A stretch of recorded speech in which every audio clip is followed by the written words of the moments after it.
Bismillahirrahmanirrahim. Saya mau nanggepin nih beberapa orang-orang yang sinis sekaligus agak nyinyir tuh ketika melihat video konser sholawat yang diadakan oleh Hadat Alwi dan juga Sulis tersebut.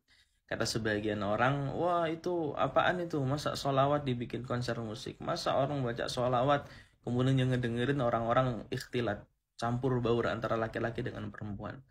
Begini, mungkin bagi anda-anda ya, yang tiap hari di dalam lingkungan yang taat, lingkungan yang soleh, mungkin ketika melihat video itu ngerasa jijik dan ngerasa risih.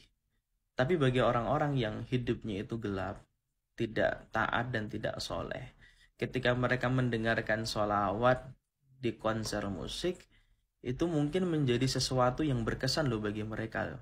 Yang selama ini mungkin hidupnya, mohon maaf, berada dalam kegelapan, ketika mendengarkan itu seakan-akan membuat mereka teringat lagi tuh dengan mungkin masa lalunya, ketika dia kecil dia pernah ngaji, teringat lagi dengan kebaikan gitu. Artinya ada secercah cahaya yang mereka nikmati dari hal itu semuanya. Dan kita kan nggak bisa loh menghukumi orang mendapatkan hidayah dari mana aja kan gitu. Ya ada orang dapat hidayah mungkin di pasar, ada orang dapat hidayah mungkin justru malah di tempat maksiat kan gitu.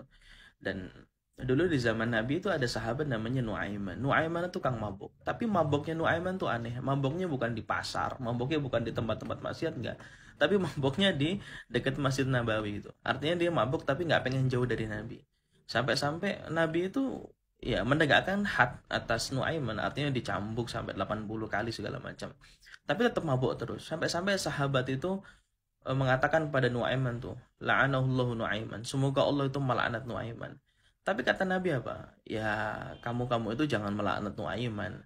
Karena bagaimanapun juga, walaupun Nuaiman tukang mabuk, tapi dalam hatinya Nuaiman tuh ada cinta yang tulus untuk saya dan juga Allah, kan gitu. Artinya ini menjadi pemahaman keagamaan kita bahwa di antara makna Islam rahmatan lil alamin itu artinya umat Islam itu tidak bisa dihukumi kafir ketika mereka bermaksiat, ya kecuali mereka keluar dari Islam kan gitu. Artinya maksiat itu tidak bisa menjadi penghalang orang untuk cinta kepada Nabi. Artinya maksiat itu ya satu sisi yang lain, cinta pada Nabi satu di sisi yang lainnya juga kan gitu. Dan kita-kita ini juga nggak bisa juga tafrik bainan Nabi wa ummati biqauli Nabi. Kita ini nggak boleh juga memisahkan antara Nabi dengan umatnya, kemudian alasannya dengan sabdanya Nabi kan gitu, nggak boleh. Kenapa? Karena Nabi itu adalah asyadun nas syafaqatan li ummati. Nabi itu adalah apa? Manusia yang senantiasa berupaya bagaimana caranya umatnya itu mendapatkan kasih sayang, mendapatkan syafaatnya. Bahkan Nabi sampai mengatakan syafaati la ahlil kabairi min ummati. Saya itu punya syafaat khusus loh bagi umatku yang mereka itu punya dosa besar. Artinya sebegitu cintanya Nabi sama kita. Artinya bahwa walaupun orang-orang itu hobinya maksiat, walaupun orang-orang itu hobinya berbuat keburukan, tapi kita tidak boleh juga menjustifikasi mereka. Bahwa mereka itu punya hak loh untuk cinta pada Allah dan juga Nabi-Nya kan gitu. Mereka itu punya hak juga untuk kemudian dengerin sholawat dan yang lain sebagainya. Ya kita tahu bahwa ini adalah fikih dakwah lah, tahapan lah. Nanti kalau mereka sudah sadar baru ngaji yang bener kan gitu. Ya kita doakan aja mudah-mudahan saudara-saudara kita yang hari ini berada dalam kegelapan, mudah-mudahan mereka mendapatkan cahaya hidayah. Siru ilallahi urujan wa makasir.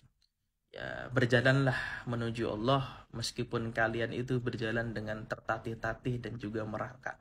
Mudah-mudahan kita mendapatkan hidayah dari Allah Subhanahu wa taala.